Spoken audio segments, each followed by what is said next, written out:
The word alcohol is said to be derived from the Arabic al-khul, which refers to a body-eating spirit, and is the source of the modern word ghoul. Perhaps this is why alcoholic drinks are called spirits, and informally, booze. And we all know the malefic effects of consuming alcohol, which is known as the consumption, which is the consumption of one's body and the degeneration and the degradation of one's own body. And of course, anyone who has lived with alcoholism or an alcoholic knows the effects of alcohol and how it affects the human consciousness and the human psyche. Literally, they become blackout drunk, and they essentially, figuratively and allegorically, seem to become possessed by some sort of consumptive spirit from consuming this alcohol. And of course, it literally eats the body, and it degenerates the cells and destroys the brain cells, destroys the human mind, and it literally opens one up to external influences, i.e. the substance itself.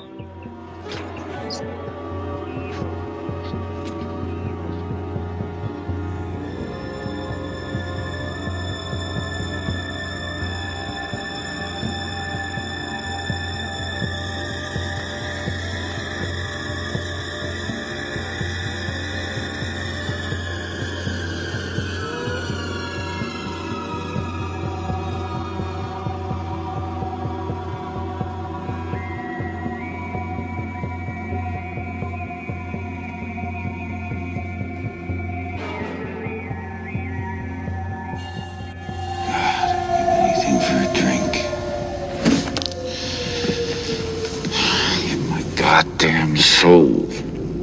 Just a glass of beer.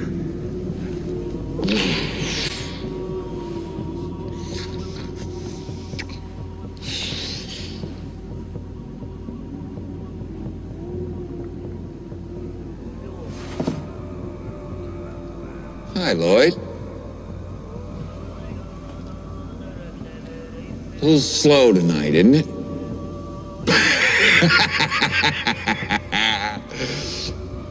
Yes, it is, Mr. Torrance. What'll it be? I'm awfully glad you asked me that, Lloyd. Because I just happen to have 2 20s and 2 10s right here in my wallet. I was afraid they were going to be there till next April. So here's what. You slip me a bottle of bourbon, a little glass, and some ice. You can do that, can't you, Lloyd? You're not too busy, are you? No, sir. I'm not busy at all. Good man. You set him up and I'll knock him back, Lloyd. One by one. White man's burden, Lloyd, my man. White man's burden.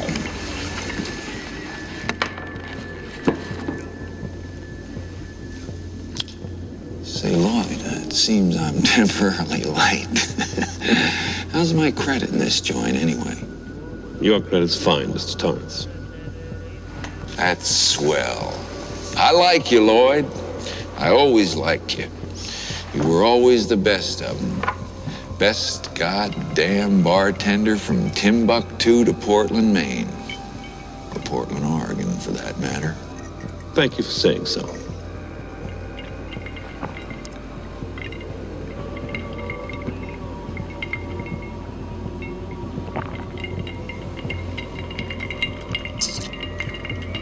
I never laid a hand on him, goddammit. I didn't.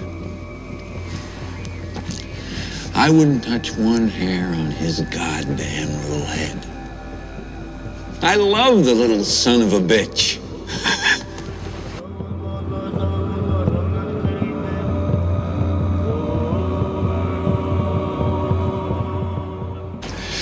I'd do anything for him. Any fucking thing for him.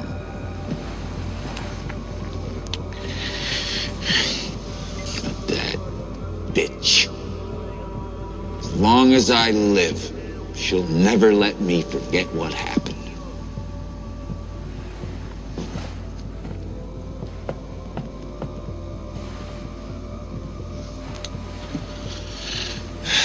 I did hurt him once, okay? It was an accident.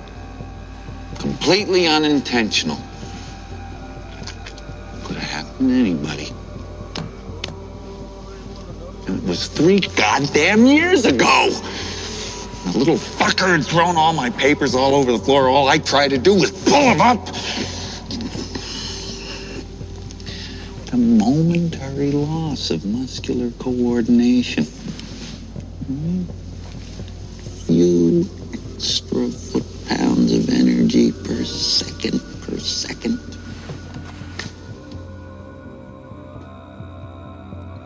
The effects of consuming alcohol on the human body, literally, well, alcohol is fermentation, and fermentation in the human body creates an environment ideal for parasites to come in and literally to consume that fermentation in order to break down those acids that are formed through the fermentation process. So the consumption of alcohol literally leads to the consumption of your physical body, as well as the consumption of the human spirit. It is literally the death of the human spirit, the human soul.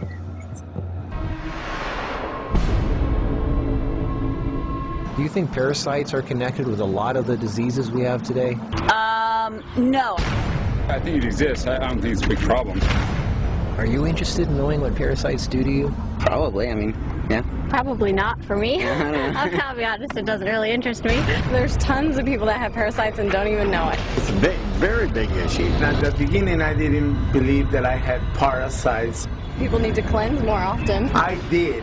I had parasites. That was nasty thing. I was really shocked when I found out that this is something that affects every single living human, in fact, every single living organism on the face of the earth. I experienced parasites coming out of my body about 3, 4, 5 times. You could be leading a healthy lifestyle. You could be jogging, eating raw food, taking vitamins, and all those kind of things, but these guys don't care. These guys are persistent, they're dangerous, they're deadly. They've been around for millions of years. They know what they're doing, and they're inside of all of us, and we're constantly being exposed to this. There's definitely a problem with it. There's a war going on, and it's going on inside every one of us, and this is something that we all need to take very seriously. This is not science fiction. This is scary, it's real, and it's serious. Monsters living inside us that eat our bodies and control our emotions, urges, and thoughts. A Discover magazine feature article said that every living thing has at least one parasite that lives inside of it, and humans have far more.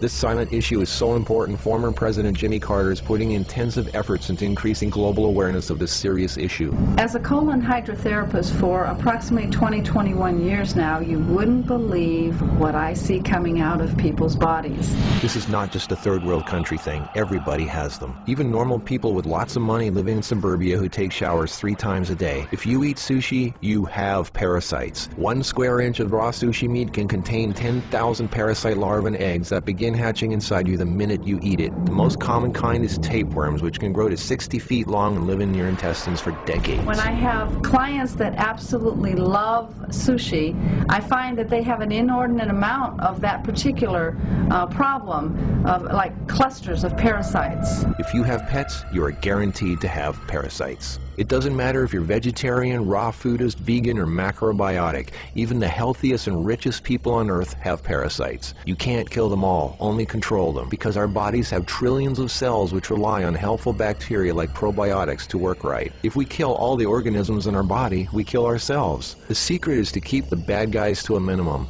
Make our bodies so healthy and clean, the undesirable guests won't want to stick around. Don't feed them the junk food they love. Sweet stuff, bread, alcohol, rice, pasta, milk, cookies, crackers, cereal, meat, cheese, cooked foods, refined carbohydrates, soft drinks, commercial fruit juices, junk foods. They love the food you love and hate the food you hate. Even letting yourself become run down energetically allows them to get stronger. So who's winning, you or them? There are hundreds of thousands of types of parasites, ranging from huge worms to the single-celled amoebas that can cross the blood-brain barrier and begin digesting your brain and other organs like your liver, heart, and kidneys. They are silent. They move very slowly so you don't feel them or know they're there. That's how they want it. If you don't know they're there, then you won't do anything about it. They are smart. Parasites are living alien creatures who live off of others. They eat your food, they poop their waste inside you, making your blood, lymph, and tissues toxic. We are living in their sewage. Did you know 1/3 of your poop isn't even yours? It's waste that's been pooped out by parasites. You think you're clean? Think again. Everyone has parasites. They're everywhere. It's almost impossible not to come in contact with them. They are in the air. You can breathe them in. A single handshake can transfer over 500,000 organisms. Anything other people touch, shopping carts, door handles, toilet seats, doorknobs, signature pens, daycare centers, diaper changes, and pets, which pick up tiny unseen organisms from the ground they walk on, carpeting, grass, dirt, lawns, especially grass and lawns that have been used for defecating. Animals lick their butt and then lick their fur, and then you pet that fur, absorbing parasites directly into your skin, while others wait for you to put your hand near your face, where they enter through the nose, mouth, and eyes. They eat your food and use your body as a breeding ground, sucking you dry of nutrition, energy, and life force. Some worms can lay millions of eggs a day. If you break apart a tapeworm, the broken part can regrow into another worm. Common signs of parasites are you're tired a lot, sleeping problems, constant itching, weakness, headaches, lack of appetite, or hungry all the time, especially for sweet foods and carbs, flu-like symptoms, depression, skin problems, acne, arthritis, joint pains, eczema, dermatitis, sinus problems, breathing and lung problems like pneumonia, then uncontrollable coughing, lumps under the skin, cysts, diarrhea and constipation, sometimes alternating back and forth, mucus in your stool, irritable bowel syndrome, stomach aches, cramps, digestion problems, nausea, overly dry lips, vision and eye problems, gas, bloating.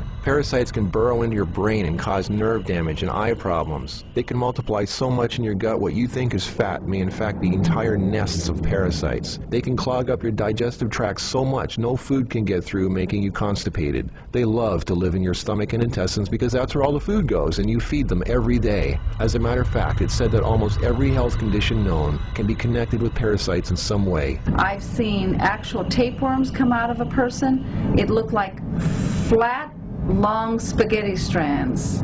2 of them. A 40-foot tapeworm can have 3,000 to 4,000 segments, each one of which can grow into its own piece. It can lay over 1 million eggs a day. If you are skinny and have trouble gaining weight, or have ever had a dog lick your face, if you have abdominal cramping or appendix pains, or liver, gallbladder, pancreas issues, or lung problems, you might very well be host to 1 or more huge tapeworms. Pinworms. If you have sleeping problems, itchy butt, joint pain, or female problems, those are common pinworm symptoms. Whipworms are a type of roundworm that secretes a digestive fluid that liquefies your colon wall so they can eat it. Over 1 billion people have whipworms. Roundworms look like fat spaghetti and are one of the most common human infections. One roundworm can lay 2 million eggs per day, and they can live for years. They hatch in your colon, then penetrate the intestinal wall, enter the bloodstream and lymph system, and then make their way to the liver, heart, and eventually the lungs, where they grow to 2 inches long, pass through the air sacs into the throat, causing uncontrollable coughing, where they are swallowed so they can go back down in the intestines, where they lay more eggs and start the whole thing all over again. Roundworms cause pneumonia-like symptoms, breathing problems, chest tightness, asthma, heart problems, fluid retention, mucus in the lungs, nagging cough, digestive problems, stomach pains, cramping, nausea, bloating, malnutrition, protruding stomach, and intestinal blockages. Sushi is one of the major sources of tapeworms, which can grow to over 50 feet long in your intestines. Walking barefoot is a good way to pick them up, not just in dirt and grass or in the house of pets, but also the beach. Hookworms. Remember the movie Alien? Hookworms have 4 sets of teeth so they can eat your intestinal walls and suck your blood. People with hookworms lose a lot of blood and don't even know it. Parasites can penetrate the placenta in a pregnant woman and enter the baby. They can even be passed through breast milk. Parasites can even contribute to infertility and childbirth difficulties. If a child is born, it can have retarded mental and physical abilities. People with parasites are never living life to its fullest capacity because they are sucked dry of energy, minerals, and nutrition. They are tired all the time, depressed, and barely alive. All of their life force goes to the parasites. We're all subject to this, like it or not. It's a fact. Tests done at funeral homes show that 97% of the body fluids in people were totally consumed with parasites and worms. Scientists are just beginning to discover exactly how powerful and disturbing these hidden monsters can be. Our cells are controlled by chemical signals. Parasites emit a chemical that directly affects our behavior, thoughts, decisions, and urges. Think about that. Something inside us that's not us, causing us to make unsafe decisions, so we eat, drink, and do things that benefit the parasite, including physical contact with other people so the parasite can spread. Why do we eat foods and do things we know are bad for us? Why is this so hard to resist? They look like snakes. Even the Book of the Essenes refers to the parasite as Satan, the serpent living inside us, tempting us, ruining our health, breaking apart our relationships, and ruining our lives. Throughout all of history, they've been warning us. Think about it. From the very beginning, Adam and Eve were tempted by the serpent. What's really creepy is the thought there's a serpent within each of us, tempting us to do things we really shouldn't. In this engraving from the 1500s, we can see Adam and Eve feeding the serpent, the parasite. To many, true health and being in a loving monogamous relationship is paradise, and feeding the serpent exiles you from paradise. Everything is more connected than you think. What you eat, who and what you touch, your health, your moods, your relationships, everything. What can you do about it? Start by doing the right thing. Don't give in to temptation. Clean your environment and your body. Stop eating foods that feed parasites. Do a serious 3-month parasite cleanse. The healthiest way to fight parasites is with natural herbs. Okay, I want to talk about detoxification. Your body is basically just trillions of cells and 2 major fluids, blood and lymph. Blood feeds the cells, lymph is the sewer system. And if it gets clogged, bad things happen. You see, when lymph stagnates, it hardens and turns to acid, which damages organs, glands, joints, etc., causing soreness, inflammation, pain, and degeneration. Acid damage in the brain leads to dementia, in the eyes, cataracts, in the lungs, COPD or emphysema, in the joints, arthritis, in the colon, Crohn's disease or IBS. The list goes on and on. Also, when lymph burns away at cells for a long time, they can mutate and become cancerous. The lymph system needs to be cleaned constantly, yet most adult kidneys are not filtering lymph properly. Dirty lymph becomes a breeding ground for all sorts of nasty creatures like viruses, bacteria, and parasites, leading to ailments like lupus, Lyme, fibromyalgia, candida, etc. The medical community will want to give you specific drugs to treat individual symptoms, but why try to kill all the alligators when you can just drain the swamp? Detoxification is also essential to purge the onslaught of toxins we're being exposed to, like pesticides, food additives, household chemicals, air and water pollution, radiation, and lots more. Major diseases are on the rise and becoming epidemic. According to our own government, Americans now have more than a 40% chance of getting cancer. If you're an African American, it's almost a 50% chance. 1 in 3 Americans will have diabetes by 2050 if the present trend continues. Coronary heart disease now kills over 400,000 Americans a year. I urge you to get your lymph moving and detox the body now. Here's a test. Pee into a jar. You want it to be cloudy. If it's clear, your kidneys are not filtering lymph and you need to start detoxing immediately. With the help of raw living foods and organic herbs, we can help you return your body to the health and vitality that is your birthright. Oh yeah, you'll probably lose some weight and look and feel a whole lot younger too. Order a consultation or detox plan at our website today. Thanks a lot for listening and good luck.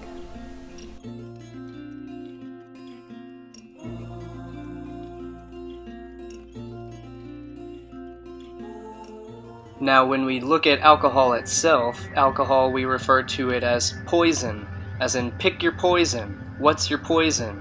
What'll it be? As if it's some kind of joke, as if it's not to be taken literally, which it literally is poison.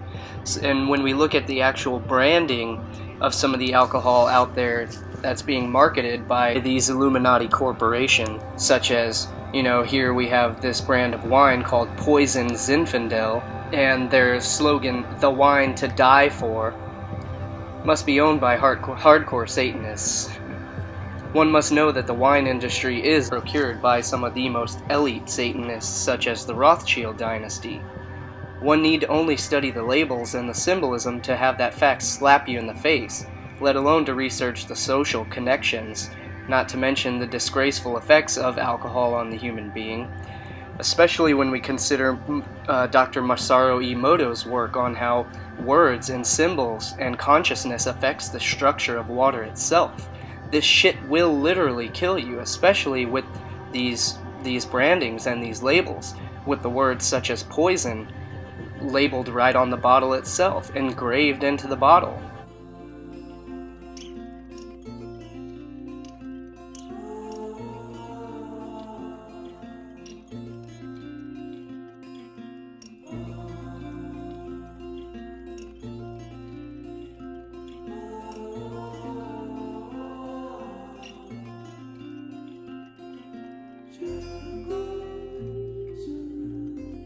Looking. This next series of photographs are the work of Japanese researcher Mr. Masaru Emoto from his book, The Message from Water. Mr. Emoto's work provides factual evidence that human vibrational energy, thoughts, words, ideas, and music affect the molecular structure of water. Please remember that water comprises over 70% of a mature human body and covers the same amount on our planet. Water is the very source of all life. This photo shows the beautifully formed geometric design of the Yushi Spring water. This next photo is from the Shimanto River, the last clean spring in Japan. Notice the extraordinary geometric forms. The fact that the molecular structure of water can be affected by our consciousness, our intent, and our sounds is extremely important. This photo is from the Mount Cook Glacier in New Zealand. Mr. Emoto has been visually documenting these molecular changes in water by means of his photographic techniques. He freezes droplets of water, then examines them under a dark field microscope that has photographic capabilities. His work clearly demonstrates the diversity of the molecular structure of water and the effects of the environment upon the structure of the water. This photo is from the fountain in Lourdes, France.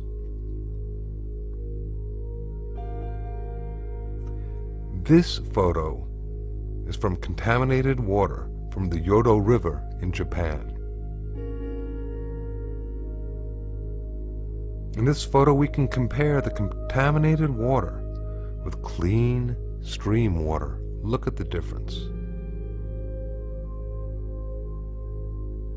Mr. Emoto decided to see what effects music would have upon the structure of water. He placed distilled water between two speakers for several hours while playing different music and then photographing the crystals that formed after the water was frozen. This photo is of water being exposed to Beethoven's Pastorale.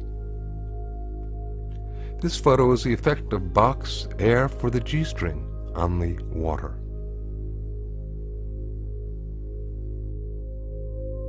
This photo is water exposed to Chopin's Farewell Song. This next photo is water being exposed and affected to music that was designed for healing. This photo is of water being exposed to the Kawachi folk dance. This photo shows the effect of heavy metal music upon the water. Here now we can compare the effects of healing versus heavy metal music and what happens to the water molecules. Mr. Emoto decided to see how thoughts and words affected the formation of untreated distilled water crystals by typing words onto paper and then taping this paper onto glass bottles overnight. This photo shows the effects of the words, "Thank you." This next photo shows the effects of the words love and appreciation. This photo shows the effects of the words, "You make me sick, I will kill you." And here we can compare the effects of thank you with the "you make me sick, I will kill you." Very, very different geometric forms being incurred through the intention. Now this photo is of a very polluted and toxic water from the Fujiwara Dam. Here now is the same water from the Fujiwara Dam after a Buddhist monk had offered a prayer over it. Prayer, that sound coupled with intention, seems to have an extraordinary ability of restoring water to its natural, harmonious, geometric symmetry. And in this photo we can compare the toxic water and then the effects of praying over the water. It's really quite impressive. These photographs that we have just seen show proof that not only does sound have the ability of affecting and changing physical structure, but that with regard to the molecular structure of water, that our intent with our sound is extremely important. This may have great implications for the future of both personal and planetary harmony and healing.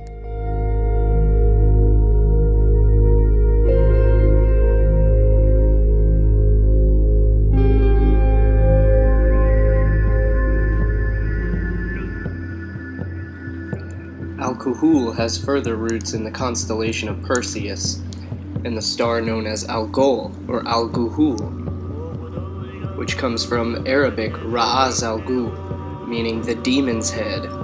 Al-ghul literally signifies a mischief maker, and the name still appears in the modern word ghoul. Every 68 hours and 49 minutes, this demon star blinks for roughly 8 hours as the dimmer star of the pair passes between the brighter star and the Earth.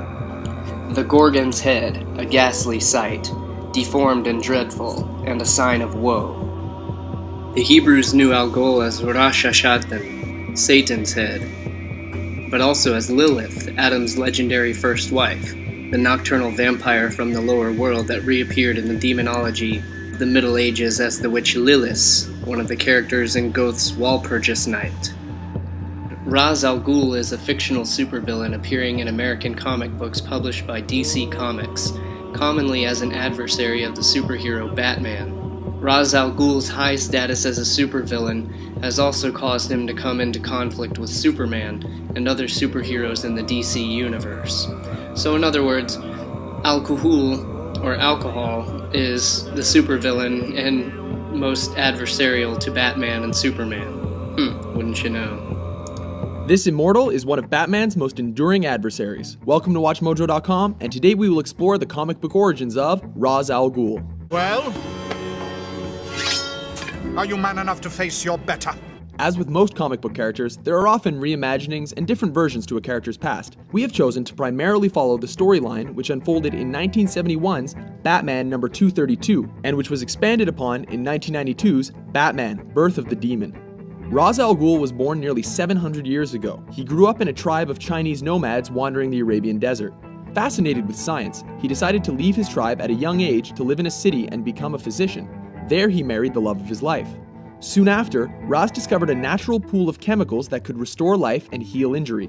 Calling it the Lazarus Pit, he used it to save the life of a dying prince. Unfortunately, the life-giving pool had the side effect of causing the royal to go mad and kill Raz's wife.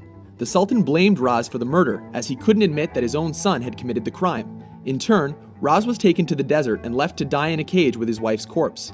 Rescued by the grandson of one of his patients, the duo soon sought out Raz's nomadic tribe. Together, they overthrew the Sultan and his kingdom. This was done through Raz's advanced understanding of germs and disease. He used this knowledge to infect the prince, and in turn was asked for a cure. Instead, Raz slaughtered the royal family and the entire city. From then on, he became known as Ra's al Ghul, Arabic for the demon's head. Using the Lazarus Pit to extend his own life, he experienced an immediate burst of madness. While it turned out to be a short-term effect, he would never again be fully sane. He then traveled around the globe for several centuries and fought in countless wars. Eventually becoming an incredible warrior and master martial artist, Raz soon started despising those who would destroy the world's natural beauty. In response, he used his accumulated wealth to become the head of an international eco-terrorist organization called The Demon, as well as leading the League of Assassins. With countless ninjas at his command, he set forth to eliminate all evil around him. This eventually became a full-fledged mission to eradicate all of humanity in a bid to wipe the slate clean and start over. This agenda eventually spurred numerous clashes with Batman, who has constantly defied his plans. Early in their encounters, Raz's daughter Talia al Ghul fell in love with Batman. This prompted the immortal to consider Batman as a potential heir and discovered his true identity. Just how did you learn who I am? I control a vast global organization, Detective. Due to Batman's insistence on defending a corrupt world and preventing genocide, Raz has since made Batman his mortal enemy. One of the Caped Crusader's many iconic foes, Ra's al Ghul has appeared in various media over the years. Among these, he is best known for his portrayal by Liam Neeson and his decoy, played by Ken Watanabe, in 2005's blockbuster Batman Begins. Gotham must be destroyed. Alcohol has a vibratory, disintegrating, dissolving, and destructive tendency. drying our tissues and destroying the nerve cells. It's clearly evident that alcohol tends to eliminate the capacity for independent thought and calm judgment since it fatally stimulates fantasy. It also shockingly debilitates ethical sense and individual liberty. Dictators, tyrants of all times were aware that it is easier to govern and enslave a nation of drunkards than that of sober ones. It's also well known that you can make someone in a state of intoxication accept any suggestion and carry out deeds which are contrary to their sense of decency and morality. The influence of alcohol on crime is notorious, so much so that it is unnecessary to stress that fact. Abominable al-khul turns incessantly within the vicious circle of time. It works itself in everywhere, ever tempting. It seems to have the knack for ubiquity, at once smiling from the gold of the silver goblet under the gilded ceiling of a pompous palace, or making the long-haired bard in some dreadful tavern sing. The malignant al-khul is at times very subtle and diplomatic. What does time not erode? Already our dear parents were inferior to our coarse grandparents. We are worse than they, and we are followed by corrupt descendants in the withered decadence between liquor and tragedy. With the passage of time, the atoms of the secret enemy, similar to microscopic pieces of glass, are encrusted within the living cells of the human organism. Divine beings as well as human beings know well that the demon al-khul takes possession of the human body very subtly and slowly until, one day, it precipitates us toward the abyss of drunkenness and insanity. Astrologers, of course, said al-khul was the most unfortunate, violent, and dangerous star in the heavens, and it certainly has been one of the best observed as the most noteworthy variable in the northern sky. It causes misfortune, violence, decapitation, hanging, electrocution, and mob violence, and gives a dogged and violent nature that causes death to the native or others. It is the most evil star in the heavens. People astrologically influenced by al-khul include Pablo Picasso, Salvador Dali, Van Gogh, Albert Einstein, Carl Abraham, Carl Jung, Marshall Applewhite, Luc Jouret, Al Gore, the name is very similar there, Billy Joel, Glenn Campbell, Liberace, Princess Diana, Prince William, Manly Palmer Hall, Aleister Crowley, John Lennon, Ringo Starr, Dean Martin, Ryan O'Neal, Joseph Stalin, Pat Schroeder, Carl Sagan, Isadora Duncan, Oscar Wilde, Michael Caine, Henry Fonda, and Stephen King, just to name a few, as well as yours truly. Delirium tremens is a severe form of alcohol withdrawal. It involves sudden and severe mental or nervous system changes. Delirium tremens can occur when you stop drinking alcohol after a period of heavy drinking, especially if you do not eat enough food. It's most common in people who have a history of alcohol withdrawal. It is especially common in those who drink 4 to 5 pints of wine, 7 to 8 pints of beer, or 1 pint of hard alcohol every day for several months. Delirium tremens also commonly affects people who have used alcohol for more than 10 years. Symptoms most often occur within 48 to 96 hours after the last drink, but they can occur 7 to 10 days after the last drink.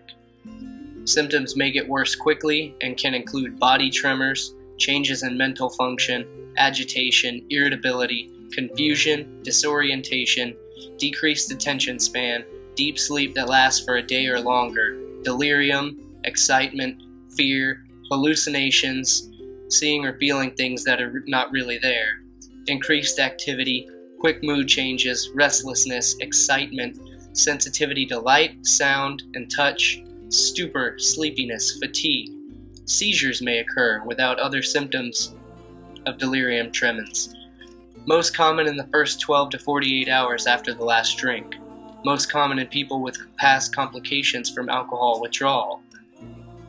Symptoms of alcohol withdrawal including anxiety, depression, fatigue, headache, insomnia, difficulty falling and staying asleep, irritability and excitability, loss of appetite, nausea, vomiting, nervousness, jumpiness, pale skin, palpitations, sensation of feeling the heartbeat, rapid emotional changes, shakiness, sweating, especially on the palms of the hands or the face. Other symptoms that may occur: chest pain, fever, stomach pain. Delirium tremens is a medical emergency. The healthcare provider will perform a physical exam. Signs may include heavy sweating, increased startle reflex, irregular heartbeat, problems with eye muscle movement, rapid heart rate, rapid muscle tremors. Long-term and preventative treatment should begin after the patient recovers from delirium tremens symptoms. This may involve a drying out period in which no alcohol is allowed. Total and lifelong avoidance of alcohol. Counseling.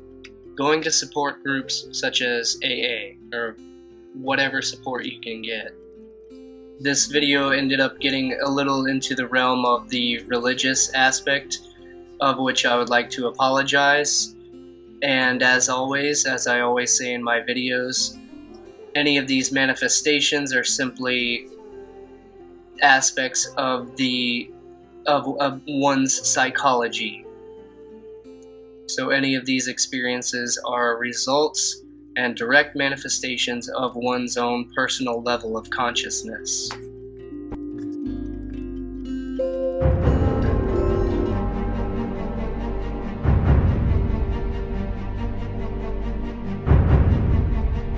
It's always a lot of fun. Let's get started. Our first caress.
Well,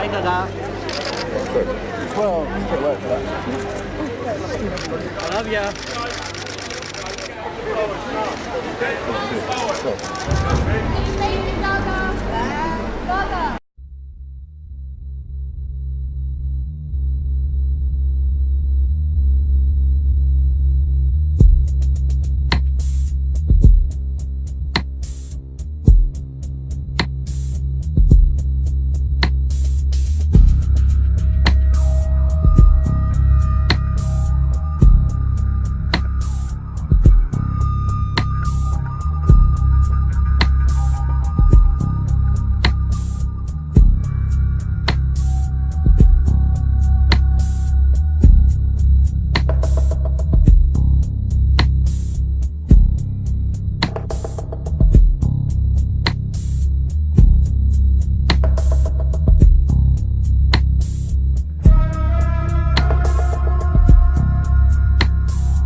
This is the 2018 Dodge Challenger SRT Demon, better known simply as the Dodge Demon, and it is the most insane car on sale today, if for no other reason than this. The Dodge Challenger lineup now spans from a base model you can rent from Enterprise for like $49.95 a day, all the way to this, which has 840 horsepower. Yes, that's right, 840 horsepower, and the crazy doesn't stop there. This car was specifically built for drag racing, and I'll get into all the cool drag stuff in a minute, but for now, just listen to these numbers. The Bugatti Veyron runs the quarter mile in 10.1 seconds. The McLaren 720S does the quarter mile in 9.9 seconds. The LaFerrari and the Porsche 918 Spyder do the quarter mile in 9.8 seconds. This thing will do a quarter mile in 9.65 seconds. It's faster than a LaFerrari.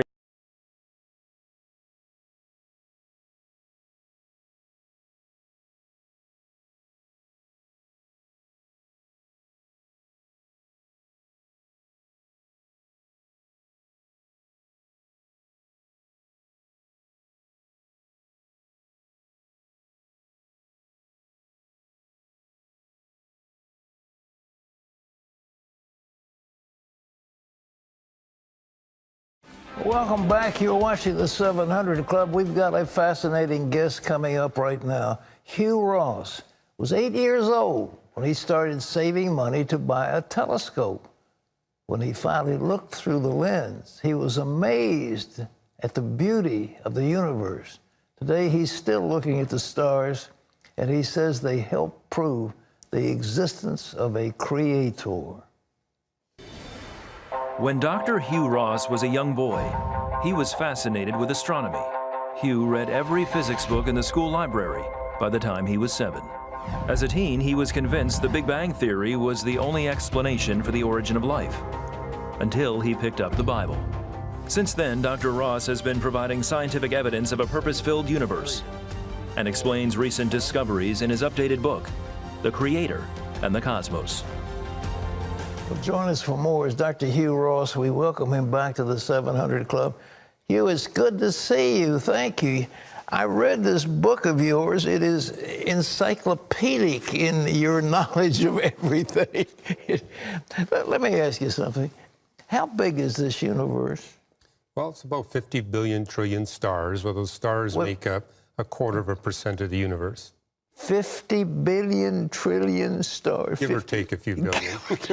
50 billion trillion, and that makes 1/4 of the universe? 1/4%. 1/4%. What's the rest of it, dark matter? The rest of it's dark matter and dark energy.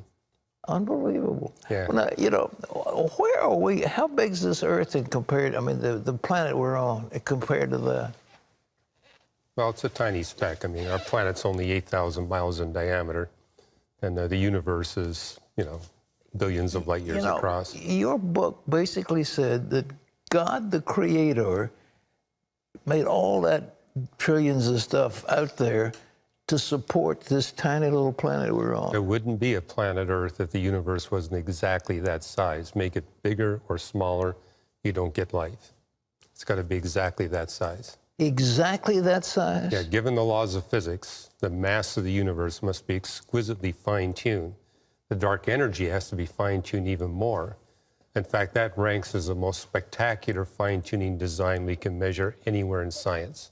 Well, I mean, you and I are sitting here on television talking about this, and is it all based for us? I mean, are we the pinnacle of God's creation? We are the whole universe, literally every component of the universe, every event in the history of the universe must be exactly the way it is in order for billions of human beings to be living in a situation where they can be redeemed from their sin.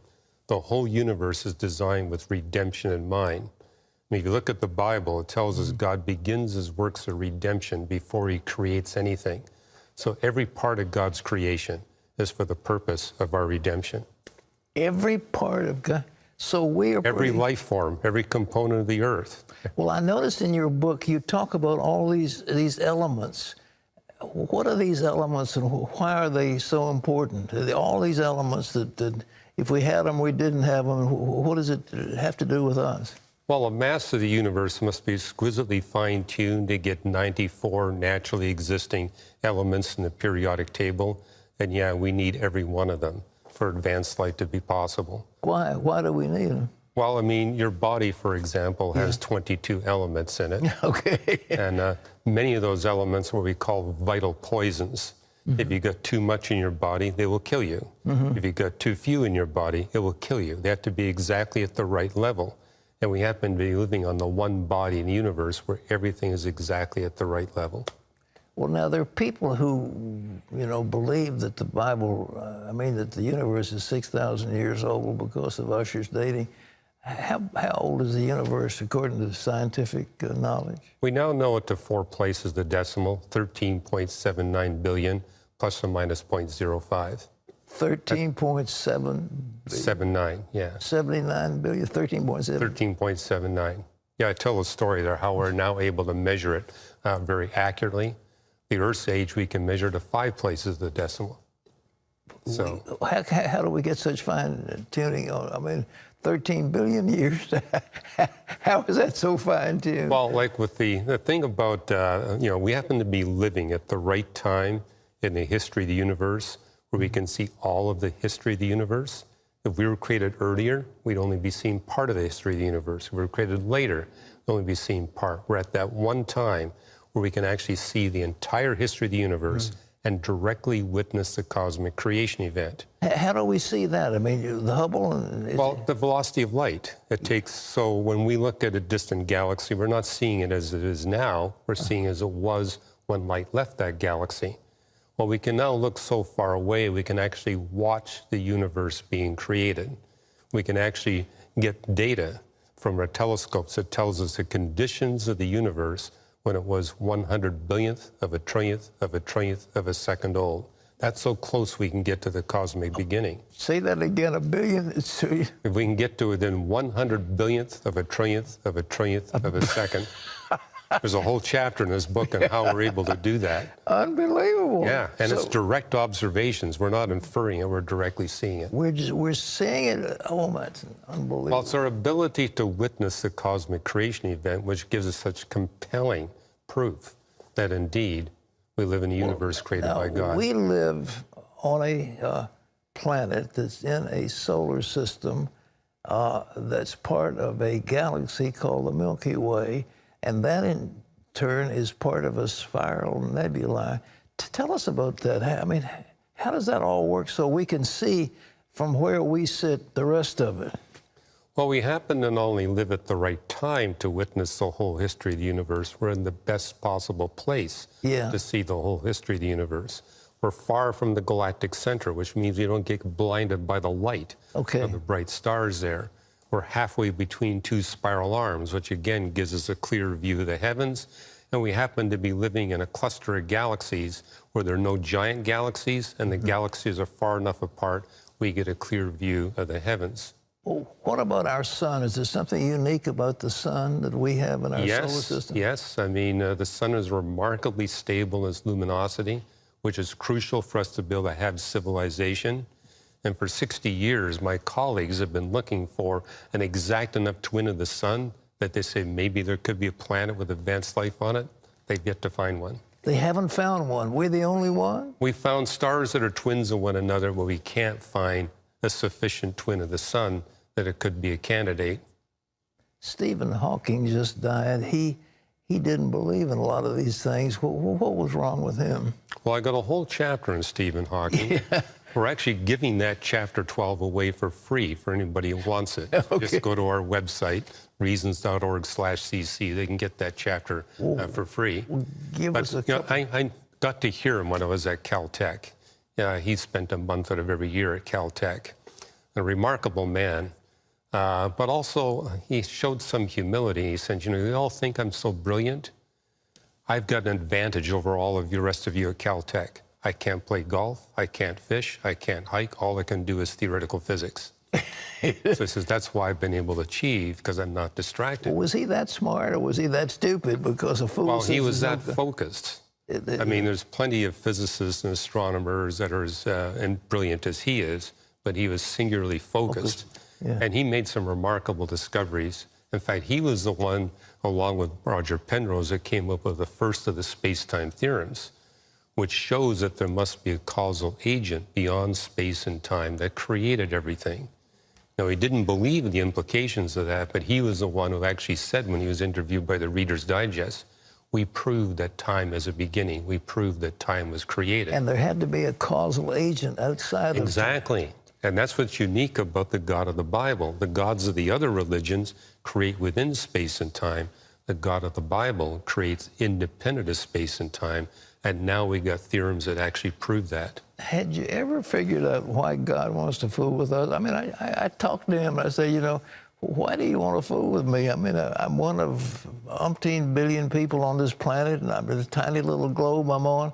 Why does God want to fool with us? He's got a purpose for you. This isn't going to be your final career.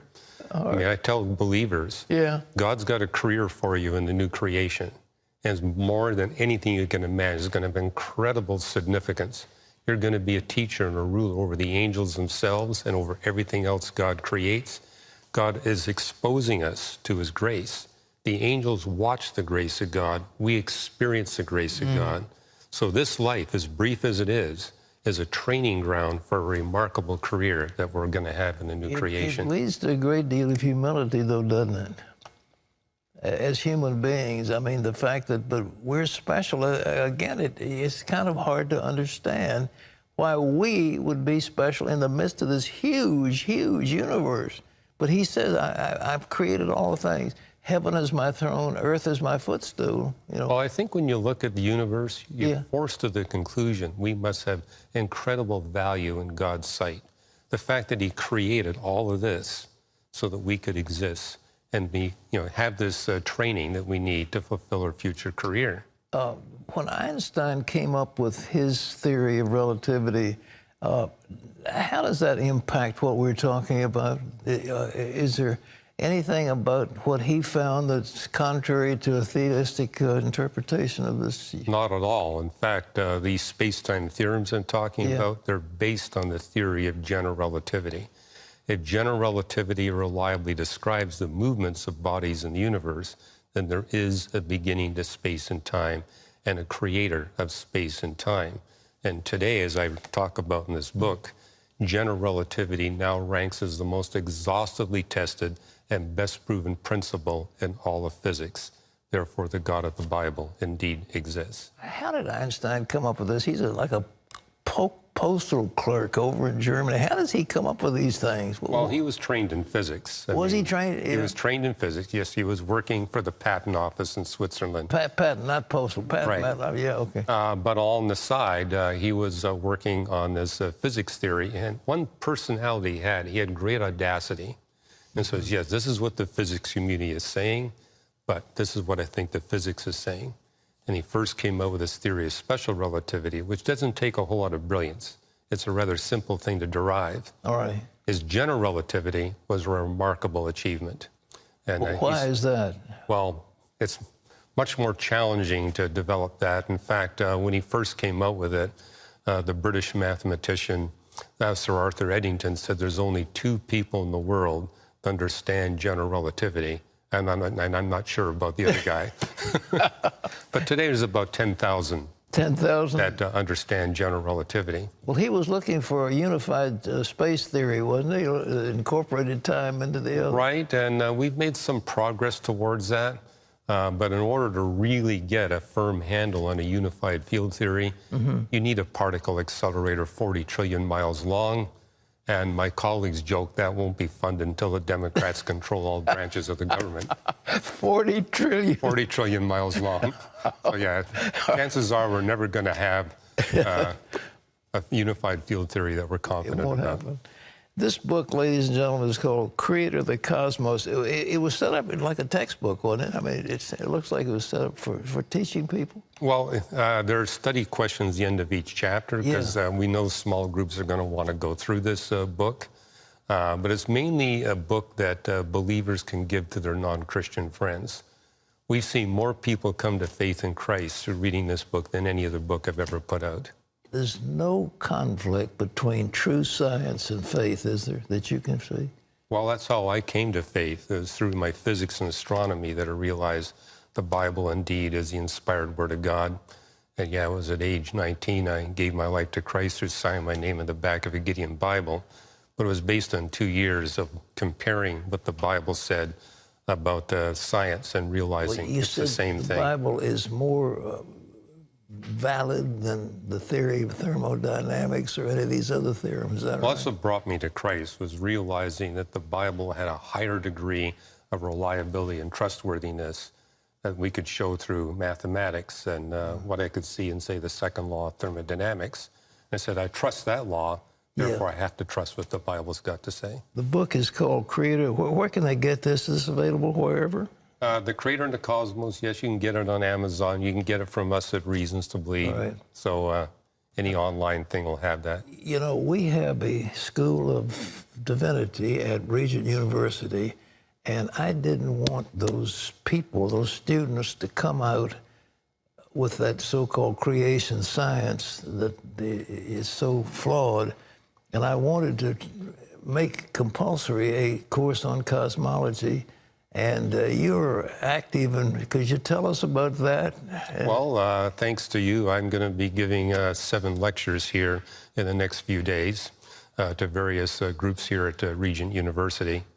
And yeah, it's a thrill to be partnered with Regent. So thank you for making that happen. Is it helpful to the student? I mean, you know, this creation science just doesn't have it, does it? I mean, it's so full of... Well, we're talking about real creation science. Yeah, real creation. You know, God gave us 2 books, the Book of Nature and the Book of Scripture. And the Book of Nature brings us to the Book of Scripture. So that's mainly what I'm going to be speaking to your students and faculty about this week. Well, I appreciate you and the tremendous wisdom that God has placed in your hand. That this book is mind-boggling at the complexity of all the universe that Hugh is just talking about, and the evidence for God in the universe that surrounds us. So thank you so much. God bless you. Welcome. Very welcome. Appreciate it.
Today we're going to be talking about my favorite topic, and that is the rib.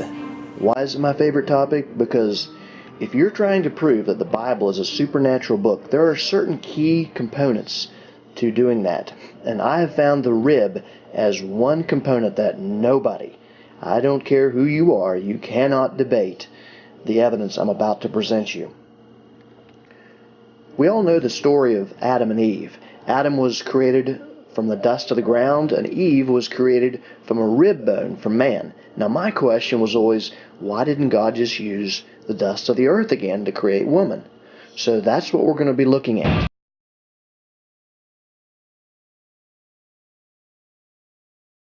But think about something. What is the most important bond you can even think of on this earth?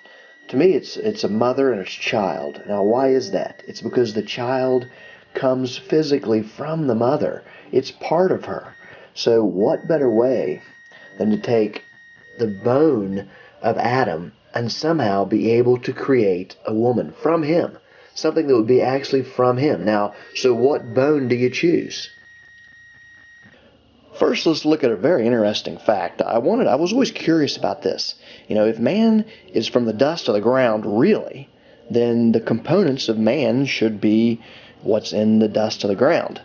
Now, you can look this up anywhere, but here are the elements present in the human body. And in the Bible verse says, "And the Lord God formed man of the dust of the ground, and breathed into his nostrils the breath of life, and man became a living soul." These are the components you'll find in your body. It's amazing what's in there. I mean, things like iron and bromine and lead and just all kinds of different things. Of course, oxygen is by far the biggest component. But what's interesting is all of these, every single one of them, can be found in the minerals on the surface of the ground. Now, it literally appears as if God, and I have no idea, this is just some picture I drew, but it looks like literally he could have reached down into the crust of the earth and come up with the chemicals needed. Now, I'm not saying literally just reach in there, but they're there. They're right here on the surface of the ground. Every chemical component, every element, I should say, that's in your body. There are 206 bones in the human body. 206. Only one, let me restate that, only one out of 206 will regrow if surgically removed correctly. You guessed it, the rib. One. Now think about that. 205 other choices. Now how did Moses know that the one bone that he would actually say that God had taken from the man to make woman, how would he know that's the one bone that would be able to regrow itself?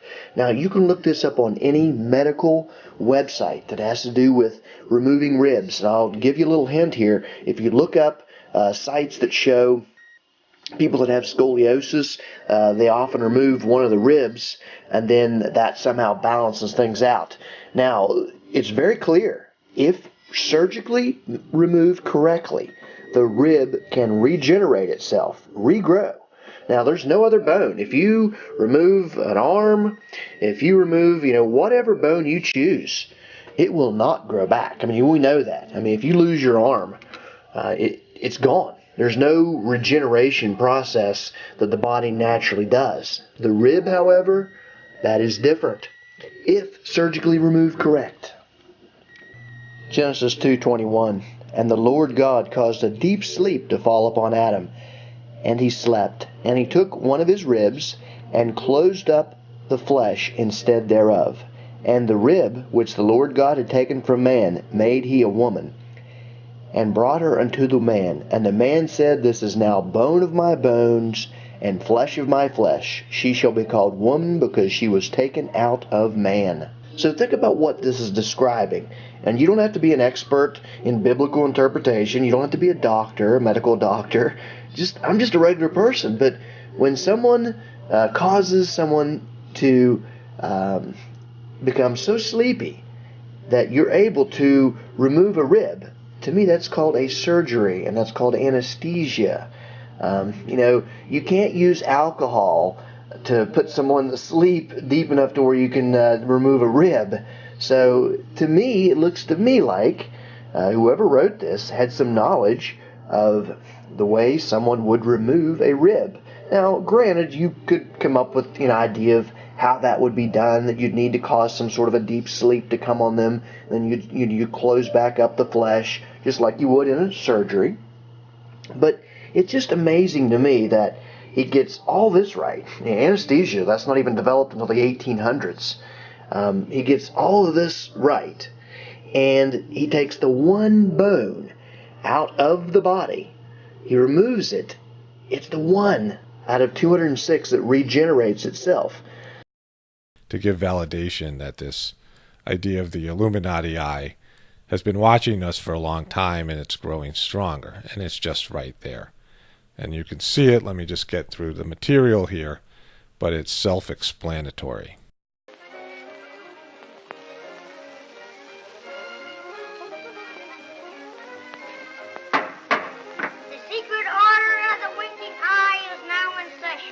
Okay, so this is a movie from 1932, and this kid says, the Order of the Winking Eye, the Secret Order of the Winking Eye. So this is a secret society within the Little Rascals. You can see that this eye looks very similar to this other eye that was in this movie. I forget the name of it. But you see this all the time. And so this isn't just something that's been around now for the past 10 or 15 years. This was being put out to people as soon as they could make movies. And so this is a very important distinction. Everyone needs to be aware of this. And here it is. From that poem. From that poem.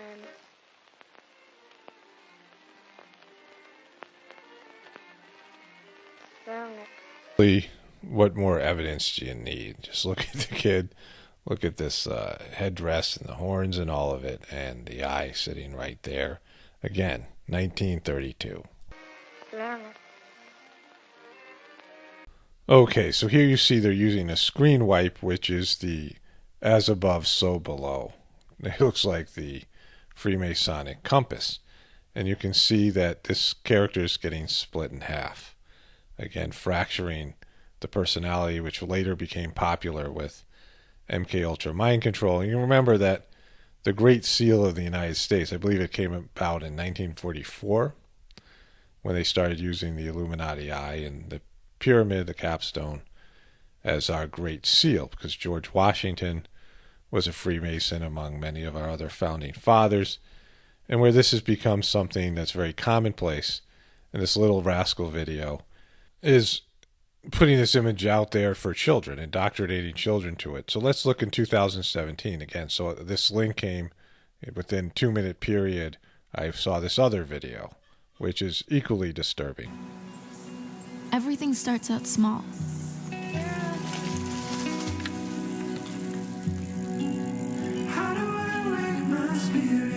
I love my brother. I know it's not always obvious.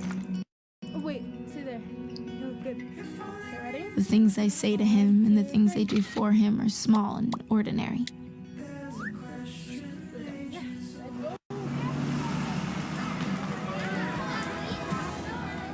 But you see, the things that hurt us, they all start from somewhere.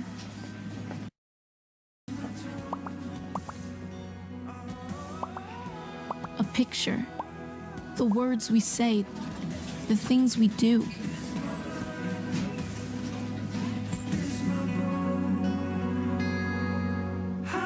And that picture, those words, they can grow into something else. What was small and innocent can become big and sometimes scary.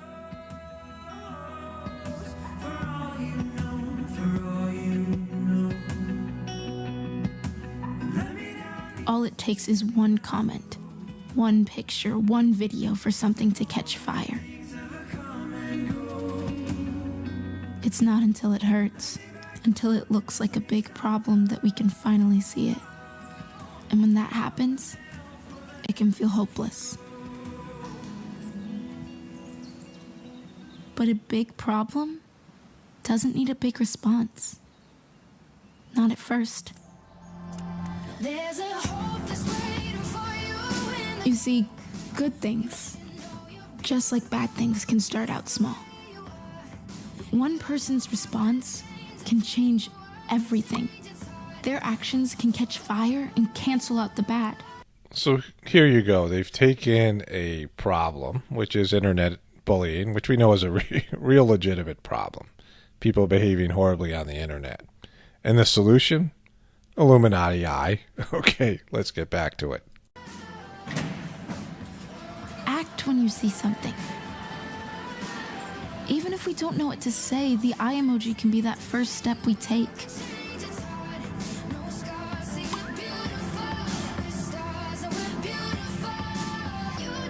Let's all pledge to take that first small step together and change the world in a big way. I am a witness, and so are you. So when you see bullying, you use the eye emoji, the mark of the beast, to point out this misbehavior, this big brother system, this wisdom of the crowd, where you're marking them, you're tagging them with the Illuminati eye. The Illuminati sees all, is watching you all the time. Anytime you misbehave, or anytime you say something somebody doesn't like, they can slap the Illuminati eye on you.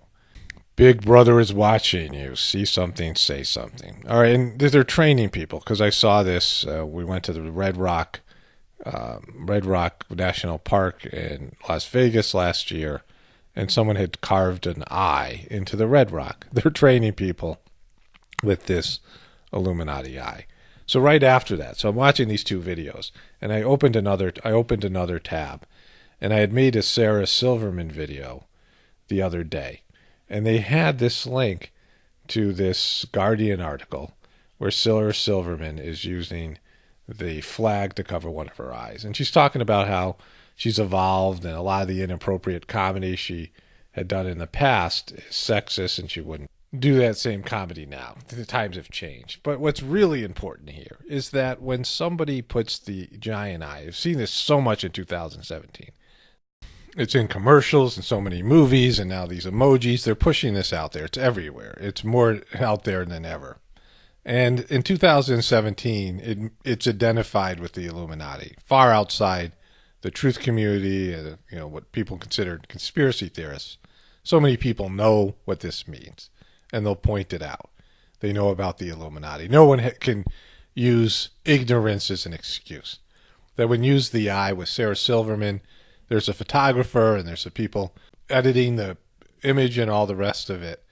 They all would say, this is going to mean the Illuminati. That's what it means now. Not that eyes mean the Illuminati, but that's what it means in 2017 to so many people. And so when you embrace this symbol, that's what you're doing. And that's the connotation that's going to have from so many people in the world. Yes, that's what I was saying. Of course, you're famous in this country as well for appearing in a car advert, doing tricks as well. Car tricks. Excellent. Is it a trick to talk? Growing up, did you see yourself as different in any way? I didn't think about it that way. What do we get with you? Are you an illusionist? Are you a trickster? What is it? Are you a stuntman? What are you? How would you describe yourself? I'm just a showman. Yeah? Yeah. Is this part of the show? This sort of moody persona, and the stare and the eyes and all that sort of thing? That's just you? The eye in the hand. And what is that? What is the eye in the hand? Let's see that again. Protection. Protection. What does that mean? Protection from death.